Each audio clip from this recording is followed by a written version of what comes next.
Da quarto domingo sobre isso. Nós falamos sobre ansiedade, falamos sobre comparação, solidão, e agora então fecha com um tema um tanto quanto que toca todas nós, né? Relacionamentos.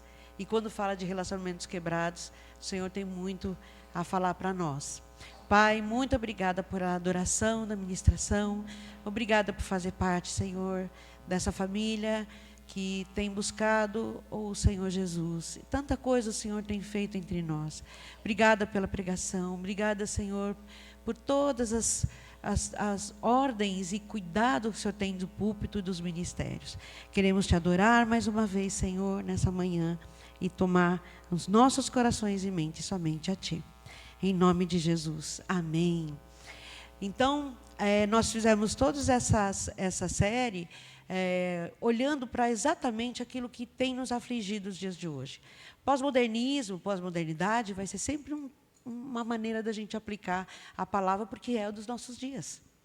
E, às vezes, a gente vive sem perceber o que a gente está se alimentando. E a digitalidade, a modernidade, a questão da digital, ela se tornou muito ilusório, mas a gente não percebe que é ilusório. Então, pela introdução, nós vamos poder ver também o que é isso. A introdução fala assim, leiam comigo. A era digital prometeu conexão instantânea e global. E cumpriu tecnicamente, concordam? Cumpriu muito bem, é uma ferramenta excelente. Mas o paradoxo é doloroso. Nunca estivemos tão conectados e tão profundamente sozinhos. Presença sem compromisso, intimidade sem vulnerabilidade, seguidores sem amizade. A tela brilha, mas a alma escurece. Romanos 12, como tem sido falado cada domingo, esse texto, vamos dizer, mais base, que Romanos 12, 1, fala que nós não podemos nos curvar, nos adaptar a esse mundo, mas renovar nossa mente.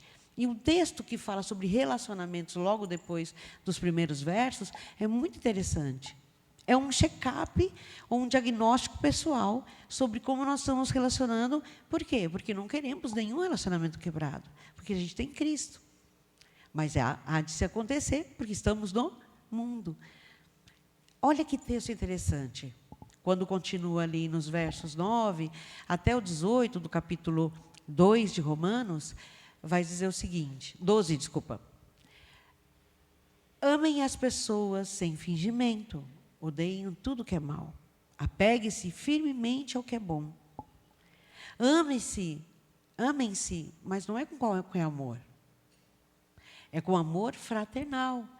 Tenham prazer em honrar uns aos outros.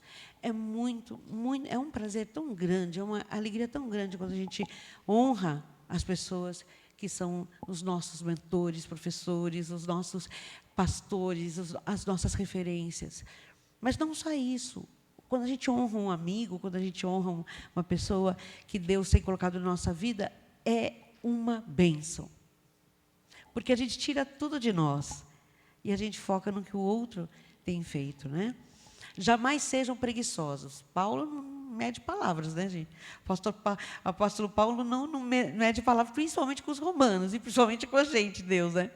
Jamais sejam preguiçosos, mas trabalhem com dedicação e sirvam ao Senhor com entusiasmo. Não é só servir ao Senhor, não é só servir uns aos outros, mas com alegria, com entusiasmo. E essa palavra entusiasmo, que traz essa alegria, a gente tem com o Espírito Santo. De nós mesmos a gente não consegue produzir, talvez por um momento, mas a gente precisa do Espírito Santo para isso também. Porque ele fala aqui, a alegria do Senhor é a nossa força. Alegre-se em nossa esperança. Sejam pacientes. Sejam pacientes nas dificuldades e não parem de orar. No Oper 1, o pastor Zé nos levou a refletir novamente nessa sexta. Não cessem de orar, não parem de orar. Uma instrução que o Senhor falou na sexta para nós. Orar é importantíssimo. E orar tem a ver com relacionamento com Deus. Quando nós oramos, nós estamos falando com o Senhor. Nós estamos tendo uma intimidade com Ele que não queremos, como foi no Éden, como muitas vezes é na nossa vida, um relacionamento quebrado com Deus. Sem conversa, não tem relacionamento.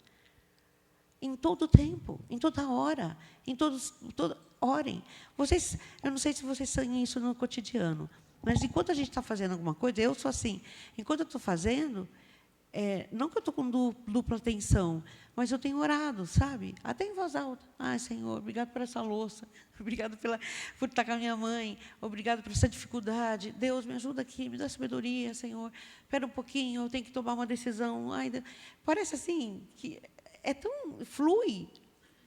Não é esse tipo de não orar sem cessar, mas é da alma. Eu não estou mais sozinha, Ele mora em mim, Ele está comigo.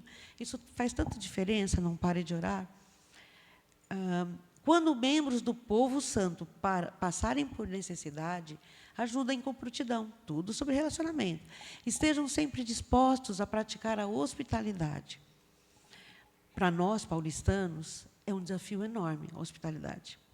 Quando a gente vai para o interior, ou alguém que realmente tem uma hospitalidade no coração, a gente realmente admira.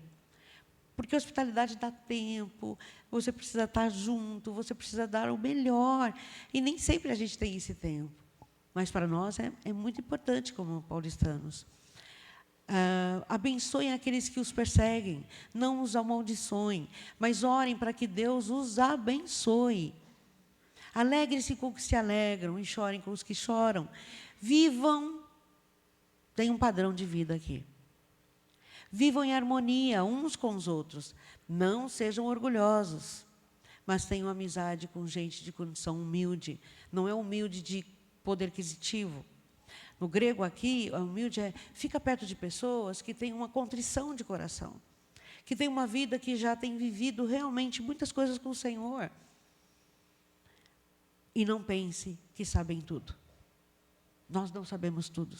Ontem, no hub do Comunitas, tinha também uma dinâmica que falava o que você está fazendo, que você não pode fazer sozinho. Nós precisamos um do outro, porque nós não sabemos tudo. Nunca paguem o mal com o mal. Pensem sempre em fazer o que é melhor aos olhos de todos. No que depender de vocês, aí Paulo foi muito generoso aqui. Olha, dependendo, o que depender de vocês, eu sei que é difícil, vivam em paz com todos. Paz com todos não é um relacionamento como a ilusão digital aparece nas mídias, nas redes sociais. Vivam em paz, tentam trazer essa paz de Cristo, que paz é shalom. Né? É um desafio esse texto para nós. E nós vimos que essa série traz um sintoma para nós que ela ajudou a pelo menos 4 pontos que realmente a era digital tem trazido muito fortemente.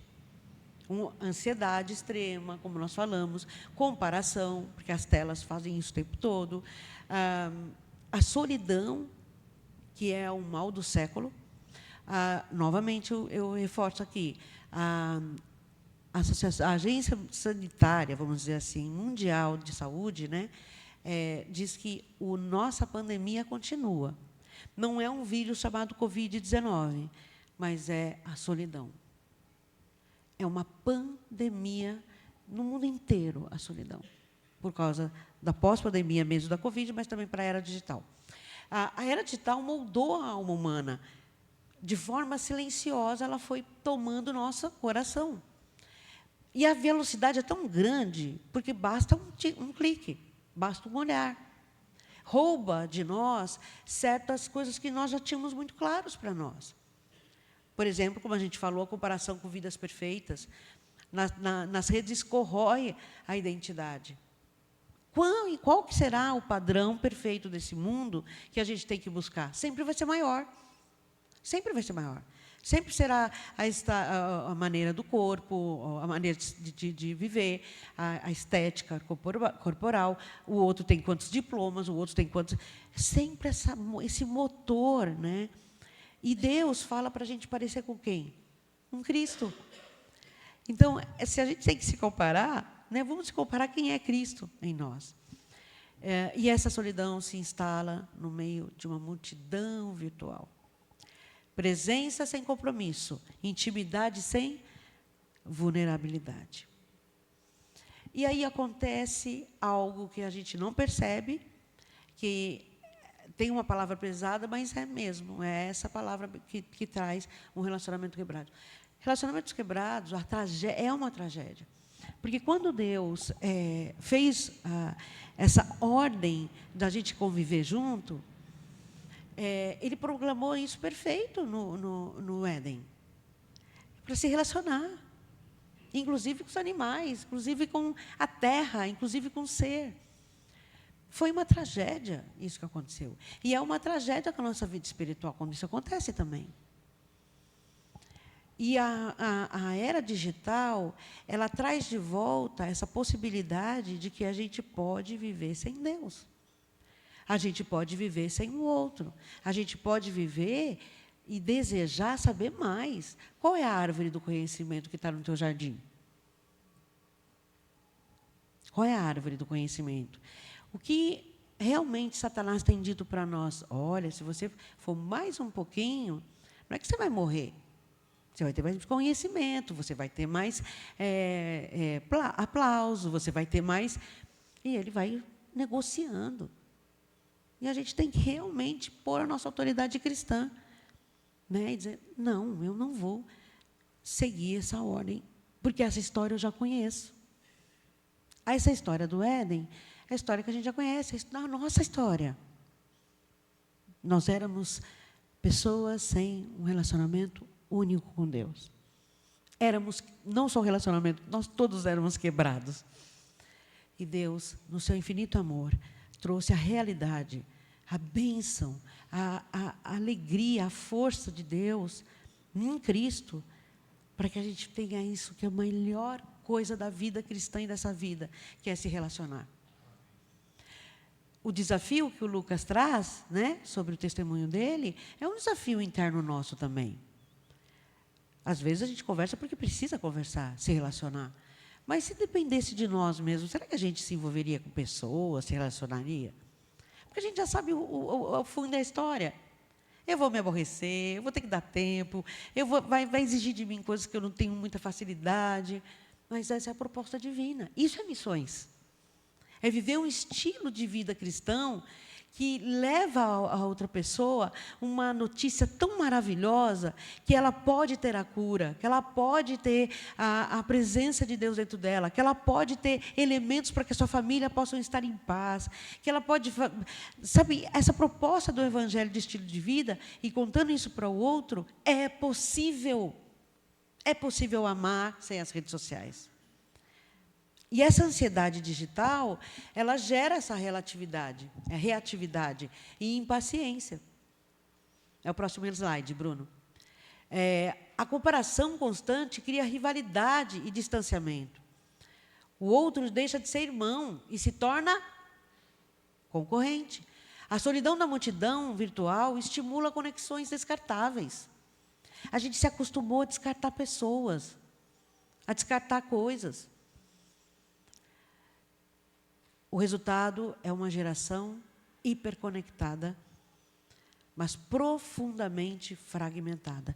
Nós pensamos que os conectados, como os jovens usaram esse livro, Conectados, vem muito desse pensamento desse autor, é muito interessante. A gente pensa que a geração é do jovem, o jovem que está ligado ao digital, é o jovem que está conectado com essas questões da digitalidade. Nós nos enganamos.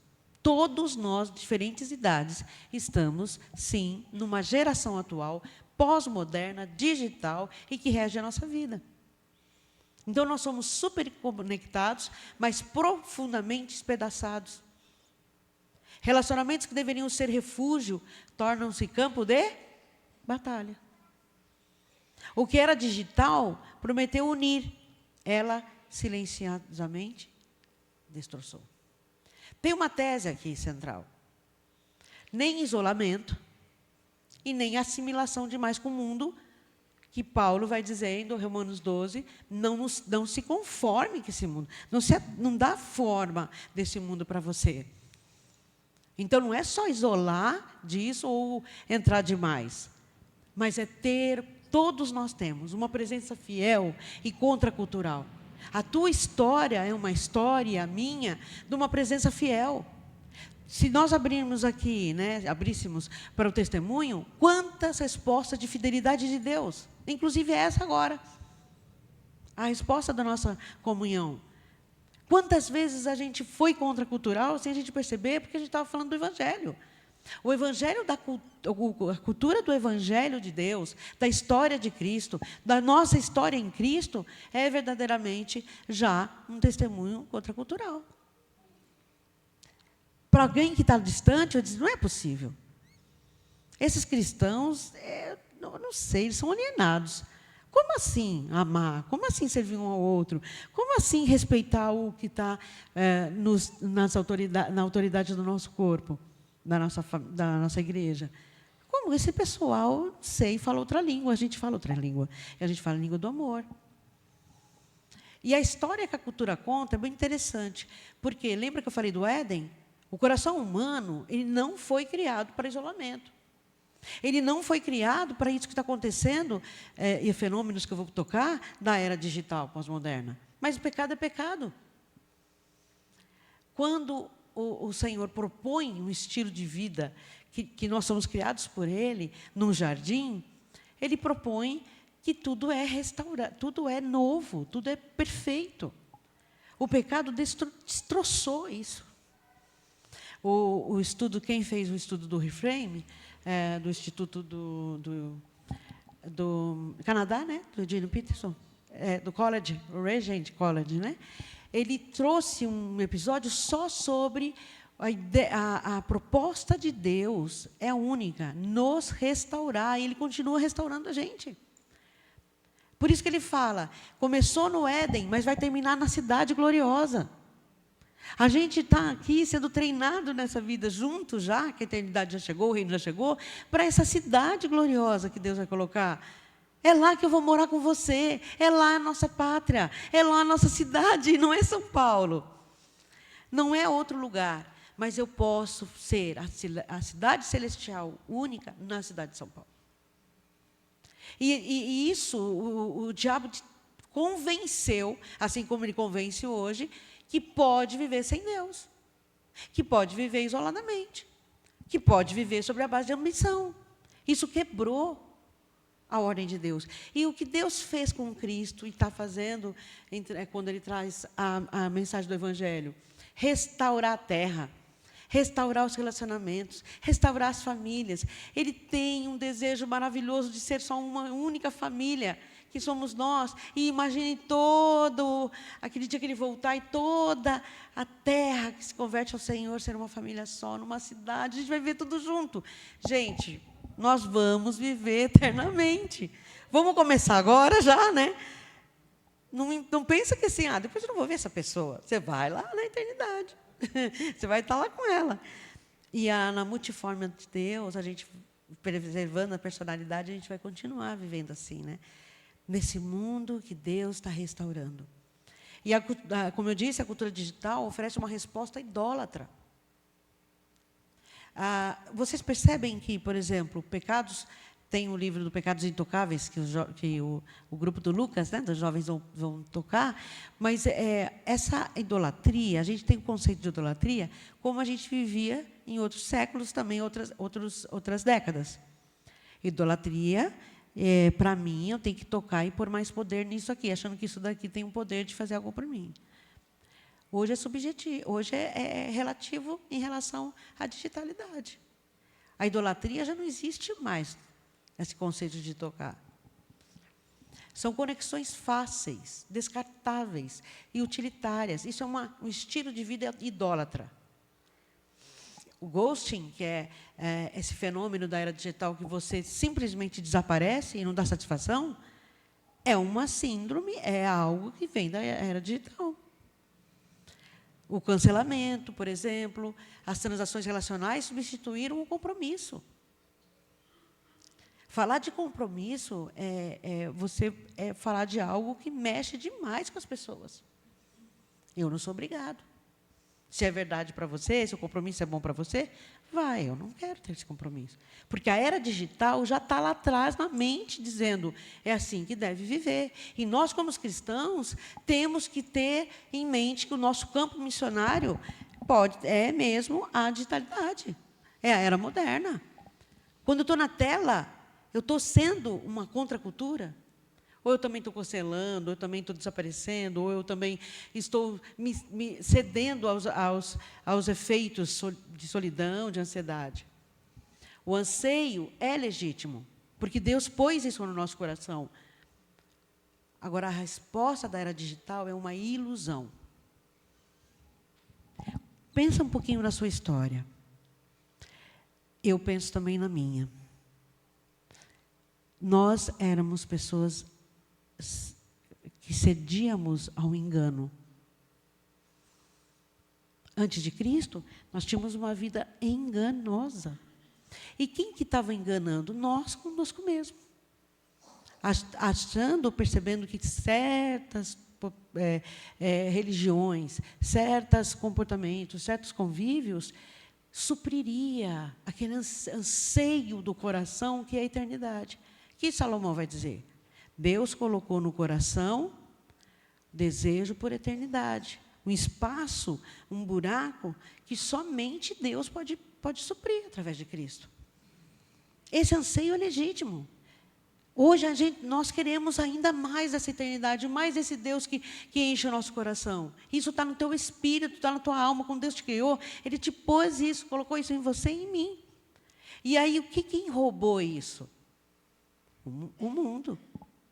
E nós estamos falando desse mundo em relação justamente à era digital.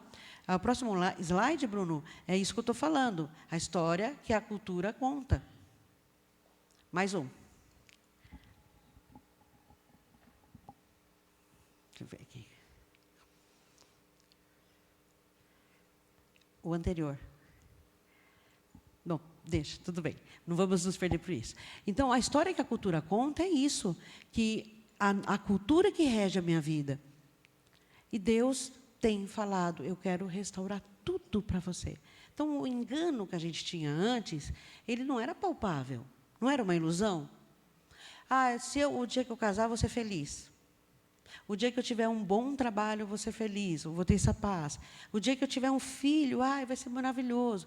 E aí a gente começava a colocar isso na nossa vida como padrão de que um dia a gente iria ser plenos com essas coisas. Só mudou, a chave só mudou por outra coisa, que é a digitalidade. E essa ilustração que está na tela da cultura do descarte está impregnada em tudo quanto é lugar, principalmente na nossa alma. Você quer ver um exemplo? E eu vou puxar aqui as séries que trazem isso muito bem. Por exemplo, a série, não sei quem já viu, mas eu posso explanar aqui, da Black Mirror. Tem um episódio chamado Nosedive. Essa série é sobre realidades da vida hoje e que a gente consegue assistir o que acontece realmente na vida e dá uma possibilidade de você dar um fim para aquela história. Tem episódios que você pode escolher. Que fim que eu quero para essa história? Brincar de Deus, né? E esse episódio, ele conta a história de uma moça, e ele está numa era que todo mundo dá estrelinha, 1 até 5, 5 é a maior nota, da sua vida. Então, você está convivendo, vou dar um 5 para a Bia. Eu estou convivendo, vou dar um 5 para a Glaucia. Aquela pessoa que não me atendeu bem no restaurante, vou dar 2. E assim vai. E essa moça mostra a realidade que ela vivia para ter notas altas. Ou seja, para receber bem na sua vida. E o episódio conta que isso não dá certo. Então, isso é que a nota, o comportamento ou a estrela é maior do que a própria vida, né? E conforme a sua utilidade social. É uma metáfora brutal e real. Nós damos, sim, likes. A gente fica, né, nesse sentido. Como outra realidade, por exemplo, a mesa que é muito comum a gente falar aqui, a mesa do restaurante, onde duas pessoas estão, ou duas ou mais, ou um grupo estão se alimentando, mas quem está conversando ali? Todo mundo ali, né? Na tela. E não tem interatividade, não tem atenção plena. A presença física sem presença emocional. Esse ghost, o cancelamento, a amizade descartada, é com um clique, gente. Já ouviram falar? Nós tínhamos tanta amizade de anos. Isso é muito comum que está acontecendo nesses últimos anos. Descarto. Isso não é bom para mim, descarto. E está percebendo como o evangelho é importante? Que pregação que a gente precisa viver. A cultura digital nos ensina a tratar pessoas como produtos. E não serve mais, troca-se. Não serve mais, muda-se. Mas o evangelho diz o oposto. O evangelho diz, você não é avaliável, você é amado. E essa é a mensagem que a gente pode dizer nesse campo dessa era, né? Você é amado. Tem um Deus que entregou sua vida por você. Tem um Deus que te entende. Tem um Deus que quer fazer algo transformador. Você é amado.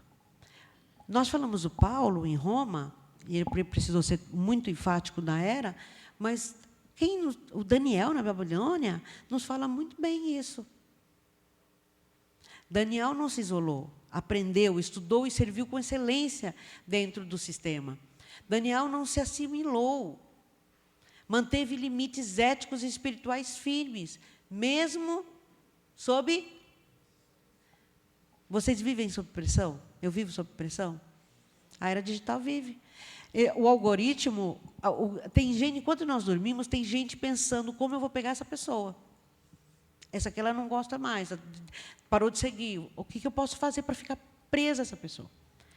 Essa é uma pressão. Daniel viveu em comunidade. Ele tinha um compromisso com seus amigos, mas também com onde ele estava. Sustentou-se no apoio mútuo com Ananias, Misael e Azarias. Modelo de presença fiel no mundo, mas não conformado a ele. Nós temos que dizer basta sobre as coisas do mundo na nossa vida. A gente negocia, a gente releva. Por quê? Porque o pós-modernismo vai dizer, é a sua verdade. É a sua realidade, é a sua história, é a sua condição. Mas lembre-se que nós somos um corpo, uma família de Deus. O que acontece comigo, tristeza ou alegria, como ele fala para a gente ter, afeta o corpo. Se eu não estou bem, eu vou afetar vocês. Então, um senso de responsabilidade mais do que amizade. É um senso de responsabilidade de corpo. Se alguém está chorando, alguém está passando por algum processo, a gente precisa orar junto. Mas também a gente precisa aprender com aqueles que já passaram isso e estão nos ensinando. Olha só o texto de Daniel. Em seguida, Daniel voltou para casa e contou aos seus amigos, Ananias, Misael e Azarias, o que havia acontecido sobre a questão do reino ali. Pediu que suplicasse ao Deus dos céus que tivesse misericórdia deles e lhes revelasse o segredo, para que não fossem mortos com os outros sábios da Babilônia. Existia um decreto.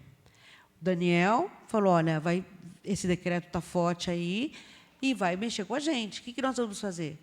Vamos orar, vamos estar juntos, vamos suplicar a Deus que revele como que nós vamos passar por isso. E não se adequar aos sábios desse mundo. Daniel, porém, decidiu não se contaminar com a comida e o vinho que o rei lhes tinha dado. Uma pergunta para nós aqui. Qual é a comida e qual é o vinho que reis e pessoas têm dado a você, que você tem negociado e aceitado? Um dinheiro corrupto? Um trabalho que tira um pouquinho do valor cristão, mas, olha, eu tenho que fazer o quê? Né? Eu tenho que fazer, eu estou aqui, eu estou trabalhando.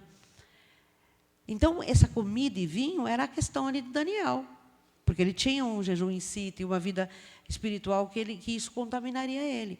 Mas qual é a comida desse século e o vinho desse século? Que prazeres são desses séculos e da vida diária, da rotina, que pode nos levar a ficar conforme a esse mundo? Qual que tem sido o seu vinho, a sua comida? Que pessoas muito interessantes, reis, pessoas muito interessantes têm dado a você e você resolve se contaminar. O processo é assim. Transformação pelo Evangelho traz amor sincero. Amor sincero não é ficar sem problemas. Não, amor sincero não é que a gente não vai ter dificuldades, né, para desafiar os relacionamentos. Amor sincero, muitas vezes, é falar a verdade. Falar sobre o pecado. Falar, olha, está indo para esse lado, vem para cá. Porque a gente pensa que amor sincero, o amor é só, né, fala só quando está bem, só elogios. Não, o amor sincero do Evangelho também nos ensina. Independente de como estamos, onde estamos, que diploma temos. Quando a gente olha para a igreja, e a gente olha para a igreja está me ensinando o quê? E às vezes o Senhor usa alguém que você nem imagina. Há uma referência de Deus colocando em nós pessoas que vão nos ajudar a ser melhores cristãos. Então, esse amor sincero traz uma honra fraternal. Busca a paz, tenha a paz. E aí, depois, de novo, a transformação. É todo dia essa transformação. E o Evangelho, com relação à cultura digital, a cultura digital, conexões rápidas, descartáveis, egoístas. Mas o Evangelho tem outra proposta. Compromisso, perdão e restauração. Você não vai ver compromisso, perdão e restauração na rede social. Ou qualquer que seja ela.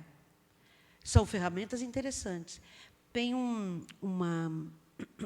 algo muito interessante da cultura japonesa, acho que é Kitsugi, é quando você pega a cerâmica e você, ao invés de fazer ela novamente, tirar todo, quebrar, você une aqueles pedaços da cerâmica quebrada com uma cola banhada a ouro. Então, você vê uma xícara, por exemplo, com todas aquelas trincas banhada a ouro.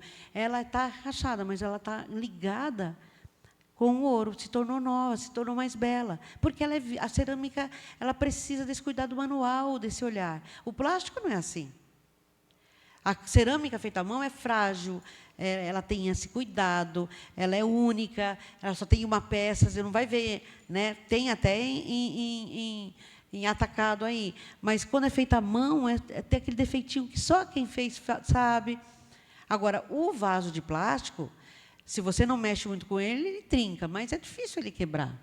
Só se você, né? Mas ele é artificial, ele é descartável. Você quebrou, você compra outro. Aquela xícara que a sua tataraneta deixou para sua avó, depois sua mãe, que é a cerâmica, não vai ter. Cristo nunca fez ghosting. Nunca cancelou. A cruz é o oposto absoluto da lógica do descarte. Ele fez o contrário, ele restaurou, ele teve redenção, ele convida você todo dia. É totalmente diferente. Então, a síntese dessa série, que a gente está indo para fechar, com ansiedade, a gente tem descanso em Deus.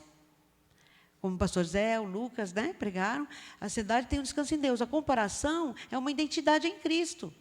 Está passando por comparação? Identidade em Cristo. Ansiedade, descanso em Deus. Solidão, como a gente viu semana passada, é presença e comunhão. E a quebra de relacionamentos, o que a gente tem da cruz, do Evangelho? Reconciliação e graça. Da tela para a mesa, é o que o Senhor tem proposto. Próximo slide. Da tela para a mesa. Que maravilhoso, né? Foi dito pela Tati, também reforço.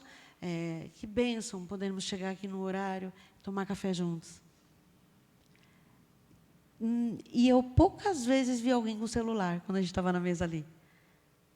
Porque é tão bom estar com gente. Deus ama a gente. A cruz não cancela, ela restaura. A mesa da graça é o lugar onde fragmentos se tornam família.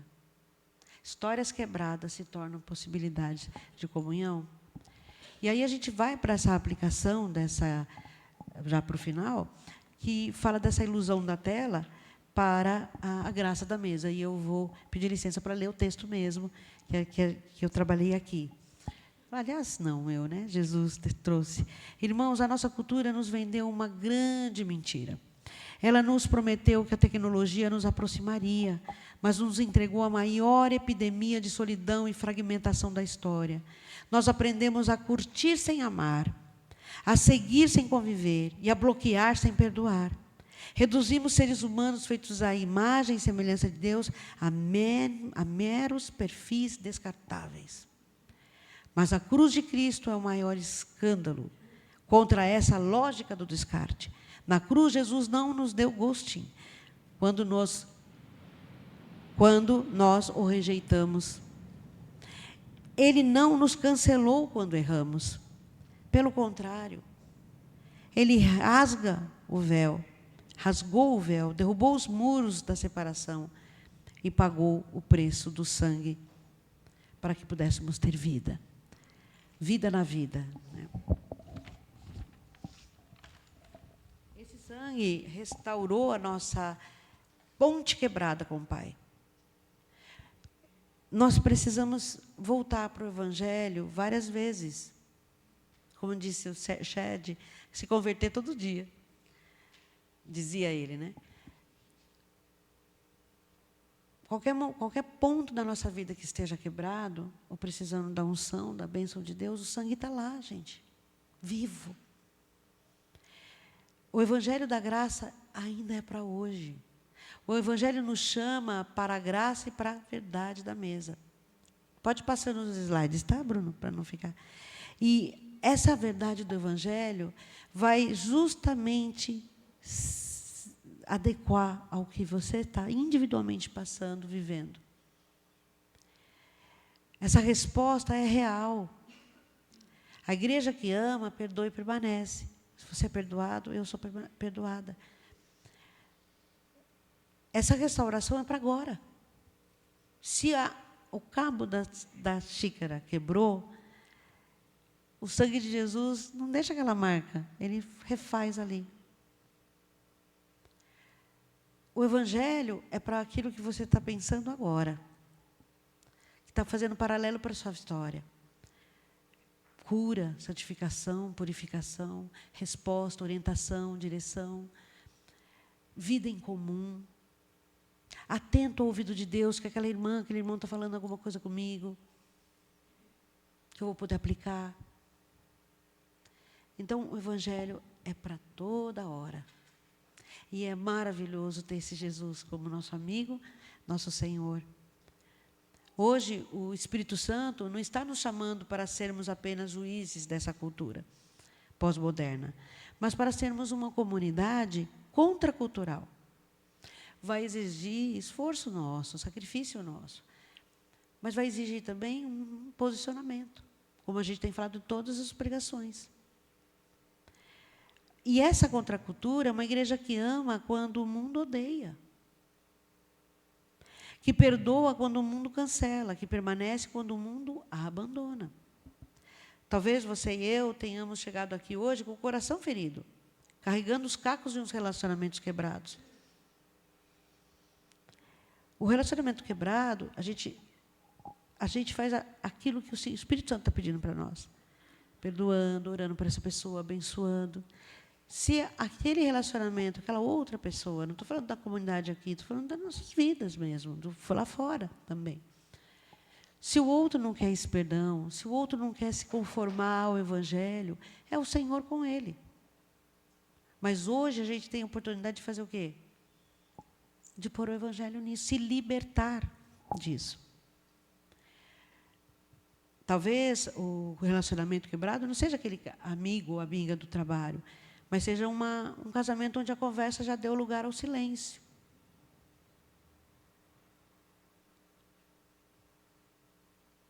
Ou agressões psicológicas, que você olha e fala, preciso da graça aqui. Talvez não seja assim, talvez seja com pai e filho, mãe e filha, filha e pai, na família. Que você olha e fala, será que realmente ainda tem como Deus transformar todo esse orgulho, toda essa ilusão, todo esse peso em leveza daquilo que mais Deus ama, que é a família e pessoas se relacionarem? Uma amizade profunda na igreja ou fora dela em relação a Jesus, que foi construída por um sangue, elimina qualquer coisa que pode o relacionamento quebrar. E a gente sabe que tudo vai resultar numa coisa só, chamada pecado. Nós não entendemos as pessoas, a gente cancela personalidades. Nós precisamos entender que somos um corpo. Que temos um sangue de Jesus rodando, né, com fluxo em nossas vidas. Que não é só o de sangue. Da mesma forma que a gente trata a nossa família de sangue, a gente tem que tratar melhor ainda nossa comunidade e ver qual é a dor. A restauração não começa quando o outro muda. A restauração começa quando nós dobramos aos pés da cruz e reconhecemos o quanto nós fomos perdoados. Nós temos mais bênçãos dessa série do que esse julgamento cultural. Nós temos perdão. Nós temos um óleo que alguém ora com tanta fé para que a cura venha. Nós temos compreensão de que aquela habilidade, aquele dom que é chamado aquela pessoa é bênção para mim. E nós precisamos orar isso juntos. Nós precisamos, de um determinado momento público, orarmos para que os relacionamentos que não estão tão saudáveis possam ser saudáveis na cruz. Amanhã vai acontecer de novo? Vai. Essa semana de novo? Provavelmente. Mas não é o outro que muda, é a gente. E essa bênção de Deus falar para mim, para você, eu estou derramando nesse exato momento uma porção do Evangelho que é muito profundo, muito maior, que alcança a sua alma, alcança aquela pessoa da sua família que tem sido difícil para render ao Senhor. Alcança aquelas coisas tão difíceis do corpo humano que a doença tem, às vezes, não deixado de trabalhar bem. Alcança o seu trabalho e faz de você próspero, porque o Evangelho é próspero, não por causa do dinheiro, porque é do Shalom, é mais que isso. Então, a gente precisa dar esse primeiro passo. E, às vezes, o nosso relacionamento quebrado não está nos nossos convívios, está com Deus. Culpamos a Deus. E eu peço, então, para a gente estar juntos nessa oração conclusiva, sobre o que Deus está falando para nós no Espírito. Qual tem sido o seu universo? Qual tem sido sua comida, seu vinho? O que está te impedindo de amar melhor? Nós precisamos, hoje, dizer uma única oração a Deus. Deus, mostra para mim aonde eu preciso mais do Evangelho na minha vida. E tira, arranca de mim essa ilusão de que a rede social, a minha ambição, o meu trabalho, essa vida secular, suprirá os anseios do meu coração.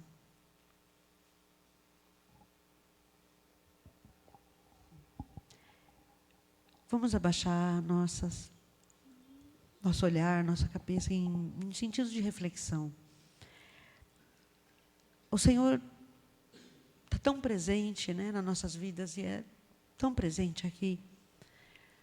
O amor dele vai tão além, e eu sei que ele pode falar para você, no íntimo do seu coração, como toda essa série te mexeu com você. Como a pregação de hoje está tocando na tua alma. Qual parte do Evangelho, que é pleno, único, profundo, precisa ser derramado sobre você e sobre mim? É a graça? É o perdão? É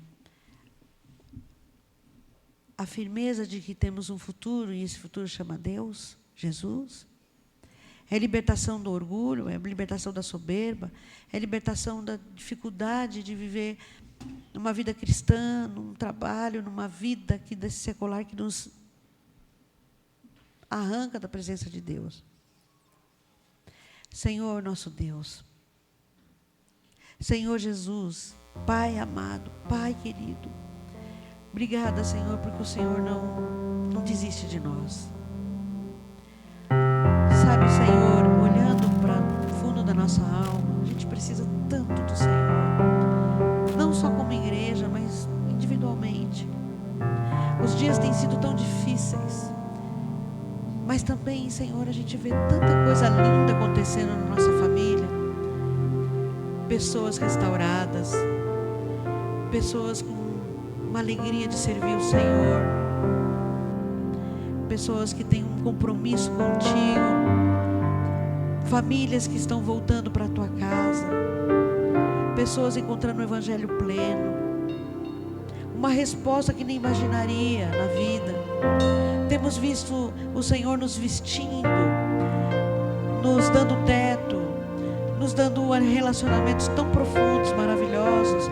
Também tem dado o Senhor uma promessa de que não é só o corpo, mas a alma também está se alegrando cada domingo, cada momento, de tudo que o Senhor tem feito. Obrigada, Senhor, pelos grupos pequenos. Obrigada, Senhor, pelas dificuldades, as tribulações. Nos ajuda a ser resilientes com as pessoas, com os relacionamentos. Nos ajude, Senhor, a nos render, Pai, a Ti. Nós queremos mais do Evangelho. Derrama o Evangelho hoje, Pai. O Senhor está vendo cada história única, cada família, cada anseio, cada preocupação. Senhor, o Senhor está ouvindo isso, o Senhor está mexendo conosco. Nos livre dessa idolatria digital. Nos livre, Senhor, dos nossos ídolos. Senhor, nosso Deus, nós te pedimos perdão por muitas vezes nos conformarmos com este século, com este mundo. Ele é tão encantador, ele vem como um anjo de luz e rouba nossos valores, rouba nossa essência. Perdoa, Jesus. Jesus, nos perdoe por trocarmos o compromisso do amor real pela conveniência do descarte. Deus, por favor, Pai, nós como igreja, tua família que te ama, Pai, cura as nossas feridas, liberta o nosso orgulho que nos impede de pedir perdão e da amargura que nos impede de perdoar. Por o simples fato de ter essa escolha, casamentos são quebrados, pessoas sofrem. Mas o casamento contigo, nós somos tua noiva, Pai, é um relacionamento perfeito, Senhor. E o Senhor faz isso se manifestar em nós. Que a tua igreja seja, que a nossa igreja, a nossa vida, a nossa família, seja um refúgio de restauração nesse mundo tão fragmentado, tão complicado, tão perturbado, tão cheio das doutrinas do demônio. Restaura os casamentos, Pai. Dá um novo amor, dá esse novo amor assim, de lembrança do primeiro amor, como a gente faz isso contigo. Dá um convite para que caminhem de uma maneira como nunca caminharam, se amaram como nunca se amaram. Em nome de Jesus. Que a tua igreja seja agora derramada sobre si. Em nome de Jesus Cristo. Obrigada, Jesus. Obrigada, Jesus. Não quero dar-te um dia apenas da semana, que sejas meu universo. Não quero dar-te as palavras como gotas. Quero que saia um dilúvio de bênçãos da minha boca. Que sejas meu universo, que sejas tudo o que sinto e o que penso. Que de manhã seja o primeiro pensamento e a luz em minha janela. Que sejas meu universo, enchas cada um dos meus pensamentos. Que a tua presença e o teu poder sejam alimento. Jesus, este é o meu desejo.